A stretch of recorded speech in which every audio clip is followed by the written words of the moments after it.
Welcome to you both. Chris, to you first. What role does sustainability play in Mondelēz's growth strategy? At Mondelēz, sustainability is one of our 4 pillars of our growth strategy for the company. We announced that back in 2022. And so for us, it's just integrated into how we do business. It's an integral part of all of our business plans, our financial plans, et cetera, as well as our goals and metrics that we use for incentives for our senior leaders.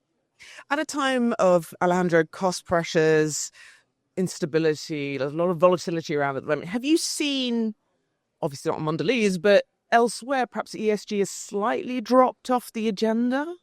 So I wouldn't say it's dropped off the agenda, but the narrative has shifted. It's less about decarbonization and impact, more about future-proofing your business, ensuring security of supply. We see huge variability, for example, in the prices of crops because of climate-driven impacts in cocoa, coffee. 200 to 400% price increases. So companies are really thinking about how to make their supply chains resilient in the face of climate-driven effects as well as geopolitics. So the linkage between business value and sustainability, I think, is now the real catalyst driving ESG more so than the pure impact and purpose focus. We've seen that at Mondelēz as well, where when I said it's a core part of our business strategy, specifically programs like our Cocoa Life program, helping to make our farmers not have as much of a crop loss as maybe we've seen in some of the countries overall. So it really is about building that resilience. That's how you get the value. Exactly. What does it take, Chris, to build a strong internal culture around sustainability? What have you done at Mondelēz? I think it's back to showing why does it matter for the business, and showing that integration in terms of why it helps drive value growth agenda, and then making it really clear how I always say that sustainability is a team sport.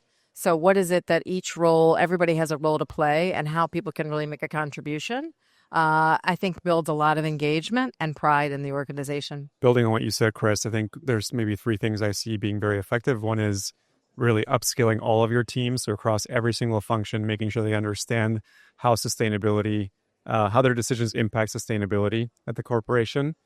I think the second point is around KPIs and incentives. So really setting clear targets internally around sustainability, cascading those, for example, through internal carbon pricing is very important.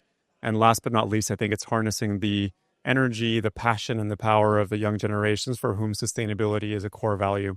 Wake up every day trying to, do good for the world as well as do good for the business that they're joining. Thank you so much for your time. Pleasure. Thank you.